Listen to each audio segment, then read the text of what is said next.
ببینید برای چی مثلا در بسیار مدرسه ها حرکت میکردن درس حدیث داده نشود، درس حدیث کم داده شود؟ برای اونکه فایده های علم حدیث این است که در علم حدیث نه فقط حدیث، عقیده، فقه، آداب، اخلاق، تاریخ، همه چیز را می آموزید.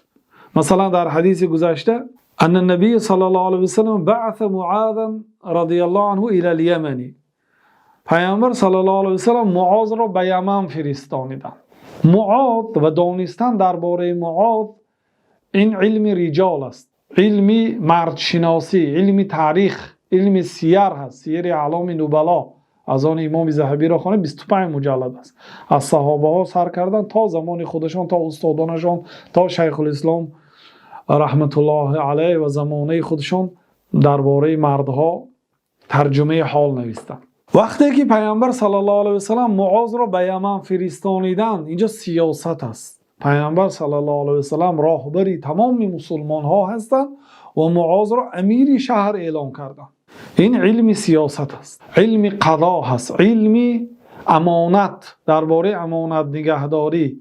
هر یک پیامبر صلی الله علیه و سلم و هر یک شخصی که راهبر است باید راهبری سزاوار و ارزنده را در وظیفه ها تعیین کند. مثلا و وقتی که به سوی یمن فرستانیدن، یعنی یمن در کجا هست، یعنی این علم گیوگرافی درباره یمن، در جایگیر شوی یمن در کدام طرفی حجاز یعنی مکه و مدینه جای گرفته است، چند کیلومتر از مکه است، درباره یمن معلومات. مثلا برای چی یمن نامیده شد؟ اگر حدیث را شرح وسیع دهید. یا در این حدیث وقتی که این بچه، این غلام اعرابی آمد گفت که وقتی که سوال دادنی شد، صحابه ها حیران شدن که این چه حاجتی داشته باشه، چی کار دارد، به این چی شده است، به این چی شده است، تعجب کردند. پیامبر صلی الله علیه و سلم جواب گرداندن به این حیرت صحابه ها که این یه حاجتی دارد. گفتند و گپ زد، گفت که یا رسول الله مرا به یک عمل راهنمایی کنید که مرا وارد بهشت گرداند.